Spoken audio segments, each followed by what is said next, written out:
जिस प्रकार से गेहूं हमारी रबी फसलों में प्रमुख है, उसी प्रकार से चना और सरसों भी हमारी प्रमुख फसलों में आती हैं। और जो किसान भाई बहन इन फसलों की तैयारी करना चाहते हैं या फिर कृषि क्रियाएं ऐसी कौन कौन सी हैं जिससे कि आपको इन फसलों से अधिक गुणवत्ता वाला उत्पाद मिले और आप कमाएं अधिक से अधिक लाभ भी, इस बारे में और विस्तृत जानकारी दे रहे हैं डॉक्टर दिनेश कुमार। जैसा कि आप जानते हैं, हमारा देश एक खेतीहर देश है और खेतीहर देश होने के नाते हम समय समय पर फसलों के प्रबंधन की बात करते हैं, फसलों के उत्पादन की बात करते हैं। आज के सेगमेंट में हम बात करेंगे पछेती गेहूं के प्रबंधन के बारे में। इन सब की जानकारी के लिए हमारे साथ हैं डॉक्टर दिनेश कुमार। डॉक्टर साहब, गेहूं की पछेती बुआई में जल प्रबंधन कैसे किया जाए? देखिए, पानी का प्रबंधन पछेती गेहूं में बहुत ज़रूरी है क्योंकि इसकी बढ़वार वैसे भी कम होती है और आमतौर पर बुआई के 20 से 25 दिन बाद पहला पानी लगाया जाता है। उस अवस्था को हम ताजमूल अवस्था या अंग्रेजी में क्राउन रूट इनिशिएशन कहते हैं, या छत्रक जड़ें निकलती हैं। अगर इस समय हमारे खेत में नमी की कमी होगी तो उसमें जड़ें कम बनेंगी और जो कल्ले हैं, कल्ले कम निकलते हैं। इसलिए पहला पानी 20 से 25 दिन पे ज़रूरी है। हमारे देश के कुछ हिस्से ऐसे हैं जैसे मध्य प्रदेश है, बिहार है या छत्तीसगढ़ वगैरह हैं, जहाँ पे गेहूं में पानी की सीमित उपलब्धता होती है। ऐसी दशा में हमें सिंचाई की संख्या के आधार पर कितना पानी हमारे पास है उसके आधार पर हम फसल को पानी लगाते हैं। जैसे मान लीजिए हमारे पास एक पानी है तो वो पानी हम क्राउन रूट इनिशिएशन यानी छत्रक मूल जब बनती हैं 20 से 25 दिन बाद लगाएं। अगर हमारे पास 2 पानी है, मान लीजिए 2 ही लगा सकते हैं पूरी फसल में, तो पहला पानी 20 से 25 दिन बाद, जैसे बताया, छत्रक जड़ निकलते समय, और दूसरा पानी पुष्पावस्था जब फूल निकलते हैं उसमें, जो अवस्था 80 से 85 दिन बाद आती है बुआई के। तो इस प्रकार 2 पानी आप प्रयोग कर सकते हैं।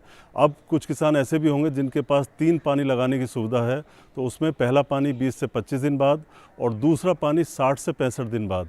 उस समय हमारी जो गेहूं की फसल है उसमें गांठें बन चुकी होती हैं और जो गेहूं की बाली है वो सबसे ऊपर की पत्ती में बंद होती है, थोड़ी मोटी फूली हुई सी दिखाई देती है।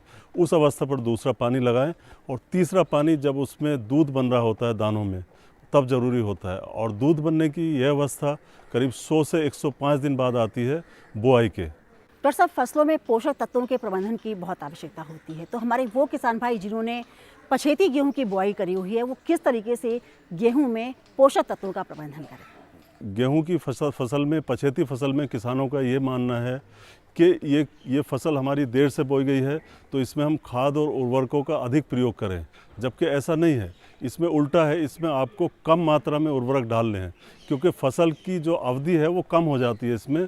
तो उस आधार पर हम पोषक तत्व देते हैं। जैसे नाइट्रोजन का प्रयोग हम 80 से 100 किलोग्राम संस्तुत करते हैं और फास्फोरस 40 किलोग्राम और पोटाश 30 से 40 किलोग्राम। तो फास्फोरस और पोटाश और आधी नाइट्रोजन की मात्रा आपने बुआई के समय प्रयोग कर ली होगी।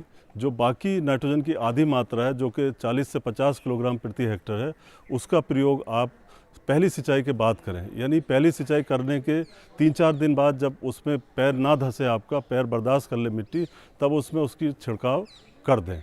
साथ साथ कई बार जिंक की कमी आती है और ख़ास करके उन क्षेत्रों में जहाँ पर हम धान और गेहूँ फसल चक्र अपनाते हैं, उसमें अगर हमने धान की फसल में जिंक का प्रयोग नहीं किया है, मिट्टी में नहीं डाला है, तो गेहूं की फसल में उसकी कमी महसूस की जा सकती है। और साथ ही गेहूं में भी नहीं डाला आपने तो और ज़्यादा कमी हो सकती है। तो इन दशाओं में हमें जिंक की कमी के लक्षण पहले पहचानने अपनी फसल में। उसके लिए हमें देखना होगा कि क्या हमारे पौधों की बढ़वार रुक रही है, क्या हमारे पौधे की बीज, जो पत्ती के बीच का हिस्सा है, उसमें कहीं पीलापन या हरापन, हल्का हरापन तो नहीं आ गया है। और कई बार ये हमारी पत्तियां सूखने लगती हैं। अगर जिंक की कमी है तो पत्तियां सूख जाती हैं, पौधे की बढ़वार रुक जाती है। उस दशा में हम छिड़काव संस्तुत करते हैं। जिंक सल्फेट 0.5%, आधा प्रतिशत जिंक सल्फेट का घोल बना लें और उसका प्रयोग करें। इसके लिए आप 400 लीटर पानी लें। 400 लीटर पानी में 2 किलोग्राम जिंक सल्फेट हेप्टाहाइड्रेट, जिसमें 21% जिंक होता है, वो लें और 1.5 किलोग्राम बिना बुझा हुआ चूना लें।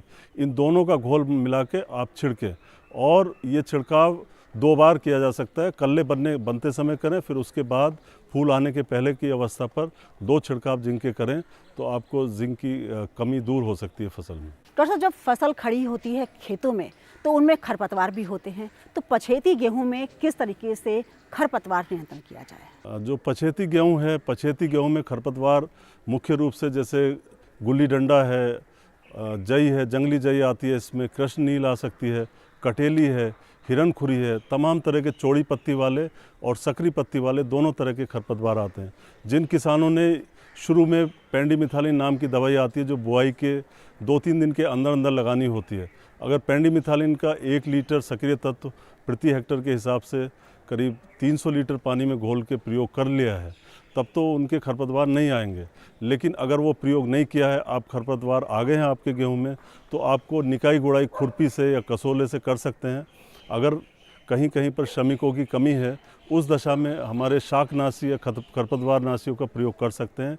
इसके लिए आप 20 से 25 ग्राम सल्फोसल्फ्यूरान और 4 ग्राम मेट सल्फ्यूरान, ध्यान रखें ये मात्रा बहुत कम है, 20 से 25 ग्राम सल्फोसल्फ्यूरान और 4 ग्राम मेट सल्फ्यूरान, ये दवाई लें और 300 लीटर पानी में घोल बना लें और बुआई के 30 से 35 दिन के बीच में इसका प्रयोग करें। तो आप पाएंगे कि चौड़ी पत्ती वाले, सकरी पत्ती वाले, घास फूल के सारे खरपतवार गेहूं से नष्ट हो जाएंगे। डॉक्टर साहब, जैसे जैसे हमारी फसल बढ़ती है उनमें अंकुरण होने लगता है तो उसमें दीमक जैसी समस्याएं हो जाती हैं, तो किस तरीके से पछेती गेहूं में दीमक का नियंत्रण किया जाए, ये बताइए। कई बार जो हमारी गेहूं की फसल है उसमें दीमक भी नुकसान करती है। दीमक भूमि की सतह से हमारे पौधों को काट देती है और उससे फसल को काफ़ी नुकसान होता है। इसकी रोकथाम ज़रूरी होती है। इसके लिए आप क्लोरपायरिफास नाम की दवाई लें, जिसकी 3 लीटर मात्रा सक्रिय तत्व 300 लीटर पानी में घोल लें और प्रति हेक्टेयर के हिसाब से इसका छिड़काव करें। अगर ये दवाई नहीं है तो दूसरी दवाई है इमिडाक्लोप्रिड, इसकी 1 लीटर मात्रा सक्रिय तत्व की लें और 300 लीटर पानी में घोल बनाकर इसका छिड़काव कर दें तो दीमक का नियंत्रण हो जाएगा। जी डॉक्टर साहब, आपने हमारे किसान भाइयों को इतनी अच्छी जानकारी दी, उसके लिए आपका बहुत